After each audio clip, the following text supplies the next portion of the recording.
And, surprise, surprise, we have another statue buddy waiting for us. And this is the point in my life when I realized there was going to come a time in video gaming where I wouldn't know how to do things myself. I literally spent half an hour in here having no idea what the hell I was supposed to do, because I can't walk through there.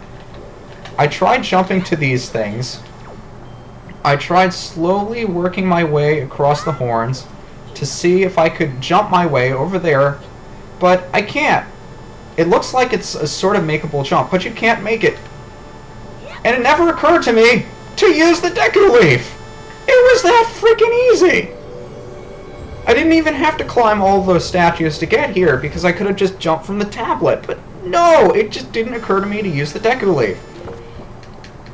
So anyway, now that we have our statue friend, we can have him go through the magical lasers of death, because he's a statue and he's already dead, so he's not going to get harmed by them. Or maybe he's a ground-type Pokemon and isn't affected by electricity, but whatever the case may be, he can go through those without a problem. And step on the switch to deactivate them for us so we can get back. Terrific. Come with me, Mr. Helpful Statue Dude. This part can get a little bit tedious. Aside from the Wizrobe on the other side of the room, which I'm going to have to snipe at another point, like right here. Die. You only take one hit. You call yourself a Wizrobe, you die in one hit! So I'm not going to bother platforming there. We have to take these statues and throw them on the other side of the bounce, just like we did to get ourselves over there. Now I don't remember if it's 2 or if it's 3 or 4. All I remember is that you want to get as many of them on there as possible, and as long as there are 4, 4 will definitely be enough weight. And you have to think, it's kind of funny, if one of those statues equals Link's weight, how is Link able to carry a statue that weighs as much as himself above his head, and not be able to lift those big rocks that I mentioned in the beginning of the game? It would make the game so much easier if Link was able to lift those rocks, wouldn't it? But no, he's only able to lift these statues. Maybe there's some sort of anti-gravity thing going on. I mean, once again, the gods are watching us as we're doing these trials, so maybe they're helping us out a little bit here. But the little triangles representing the tri-forces of each of these statues open up a magical portal for us to go through when we want to. But we don't yet, because before I forget, I want to run all the way back down to one of the first rooms that we visited in here to grab the last treasure chart. I'm going to leave in the trip back because you haven't seen me go all the way back yet. And the trip down is kind of fun, because rarely do you ever backtrack through a dungeon like this where you're just traveling all the way up and then all the way down. Is the boat here? Boaty! There we go. So, where's that treasure chart? I have the compass. I should be able to see where I am. See, I'm going to... It's on the other side? I mean, bobbing up and down, you go between the first and second floors. Yeah, it is on this side. Oh, I just missed my ride. I hate that. If anybody's ever tried taking public transportation, like the bus or the subway, and you just miss one, and it takes forever for another one to come, like 20 or 30 minutes, if you get stuck at the station, I hate when that happens. I mean, I'm a guy that travels a lot during school, so these little travel things bother me. I mean, I don't want to go on about this forever, but there are certain things that do irk me a bit. Especially in New York stations where, if you're traveling during rush hour and, a lot of people are just not very happy if you take your sweet time or if you don't move as fast as they do. They get really, really annoyed. I mean, I love walking really fast and all that stuff, but if I'm carrying something very heavy with me, which is usually the case traveling to and from school, I can't move nearly as fast as other people can. I can't walk up moving escalators with a very heavy suitcase. But apparently it bothers people enough to start cursing under their breath if I don't run up an escalator carrying a 30-pound suitcase with me, because they feel that they need to get to that bus 5 seconds earlier.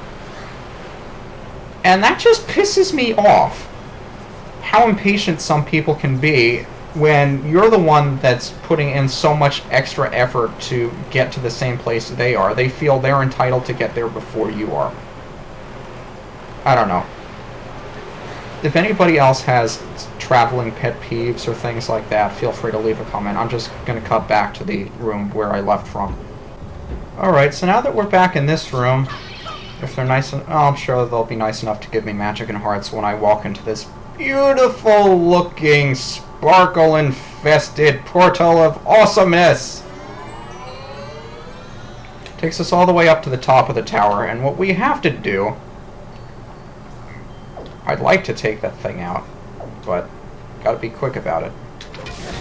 Yeah, because it's annoying. It's got like a Sauron-looking eye. Gotcha! Okay, so that's one down. You can also destroy them with bombs, but it's a much faster shot if you can take them out with arrows. There we go. Okay, so now we don't have to deal with the Beamos as we're going through this room, which is a huge, huge help. So what we have to do is take these statues all the way across the room, as if nobody saw something like this coming before. But, drop that there. That's one. Yeah, a couple of these puzzles can be kind of tedious, but then again, that's the nature of puzzles. If you don't like it, you wouldn't be playing or watching this game. Puzzles of awesomeness! Deactivate the lasers with the statues and yourself, and we get another blue and gold chest, which can only contain the big key for us to take on the boss. Which is kind of daunting, considering that this is a Tower of the Gods, and there are no, like, bad enemies we should be facing right now. But I know you can use arrows to stun these guys. I usually don't. And I usually have better luck at this than I'm doing right now. I think it's just because I'm stuck against the wall. But you can sneak around the back of these guys. What is wrong with you, dude? You're spazzing out over there. Yeah, I don't know what he was doing. But you can just explode, please. Wow. Okay, you know what? Fine. You guys have never given me this much trouble before. But if you're going to make me... Stupid! I almost got through this entire dungeon without looking like an idiot. Ugh. Oh well. Has to happen at some point, I guess. You can't get through an entire dungeon and not look like an idiot the whole time. That's just silly. And just like in Dragon Woost, we're outside the dungeon again! And it's so beautiful up here in the middle of the day. I just want some golden feathers. Feather me, bitch! Feathers. Get down here. Come here, Feathers. That's right, I'm gonna call you Feathers and one-shot you with the arrows. Yeah, did I ever mention how much easier most of these dungeons get once you have the dungeon's weapon? The bow and arrow is another instance of that. Die! Yeah, definitely make sure you're fully stocked up on bombs. Although, it would be much more helpful if you could carry more than 30 arrows. Because you're going to need more arrows than you are bombs. Could you die, please? But it doesn't hurt to have so many bombs either. Every rupee counts! I remember every rupee counts. You know what? Screw you, Beamos. I don't need to deal with you. No, I have full fairies and things, so even magic I don't need. Make sure I'll go in with bombs equipped as well. And not needing that fairy, well, just for the hell of it, we'll get it. Come here, fairy. Off we go! The final trial of the Tower of the Gods. You know it's going to be something awesome.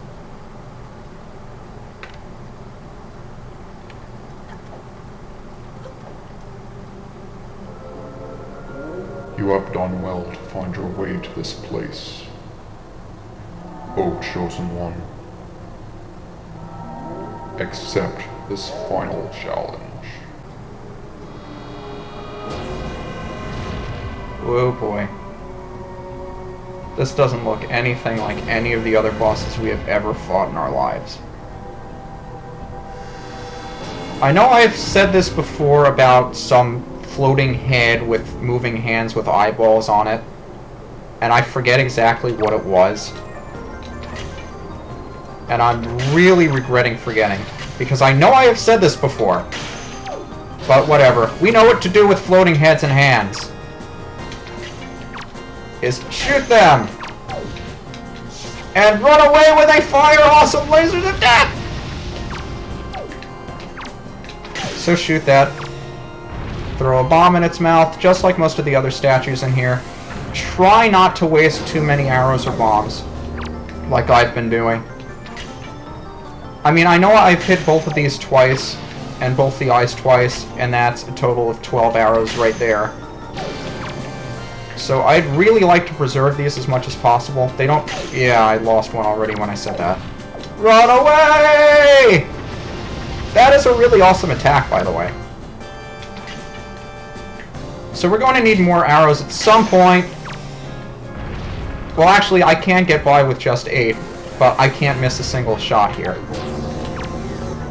So, having said that, let's not miss. One more. How did you magically teleport over there? So, I'm going to be super precautious. Not even bother trying for that eye, because I know he's going to attack me. And let's see if we can get this in one shot and not get made a fool of. So one more. One last arrow! I don't need that! I just killed you! Come on! Don't pity me like this. I don't need your pity arrows, you son of a bitch! And with that, he's dead. The path can now be opened, O Chosen One.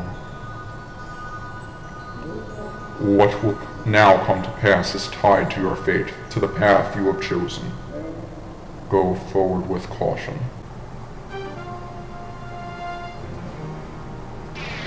And we've apparently passed our final trial.